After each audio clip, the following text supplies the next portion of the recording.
Taas on tulossa rangaistus, joten siihen se erinomainen kiri sitten hetkeksi hyytyy.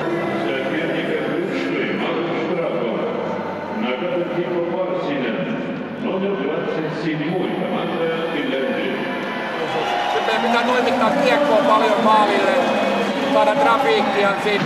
42 sekuntia Pärssisen rangaistusta jäljellä.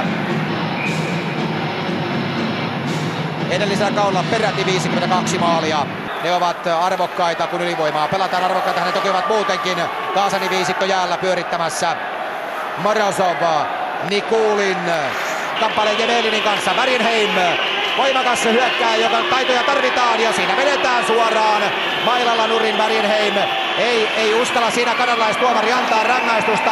Ja tämä on tietysti harmi sillä tavalla, että tämä linja muuttuu per peli aina jonkun verran.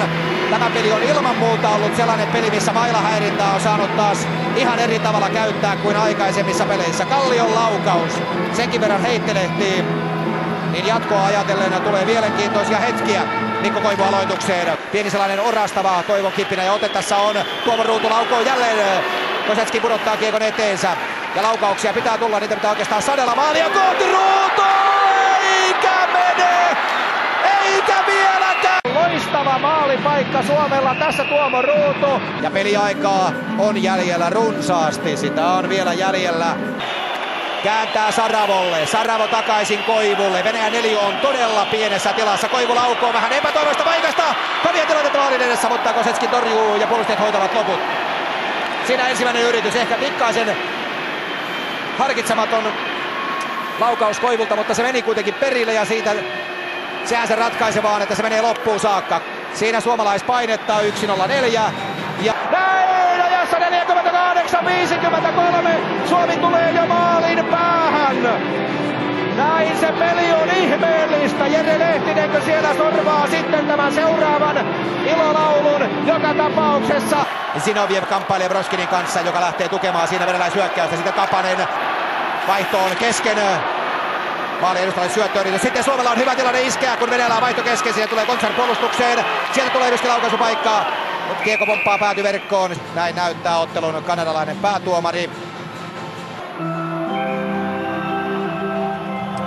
Runsaat 8 minuuttia peliaikaa jäljellä, Suomi maalin tappiolla.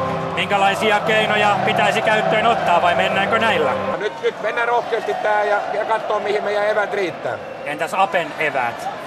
No evät riittää kyllä voittoon, niin hyvältä nyt näyttää ja mä ehkä totesin sellaisen asian, että tämä saattoi olla jopa kisojen lopputuloksen kannalta ratkaiseva pelastautuminen tuolta kurimuksesta, koska tämä antoi nyt joukkueelle varmaan sen uskon, että pystytään pelaamaan.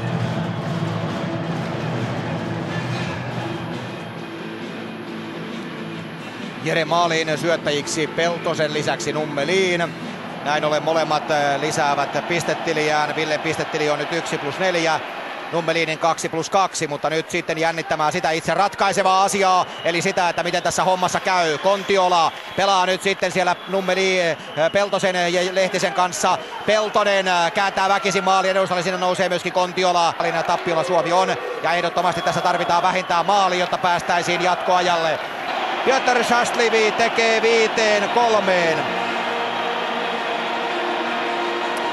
Kiekon riisto keskialueella. 1-1 vastaan tilanne Berg edessä. Piotr Šastlivi maalin tekijänä.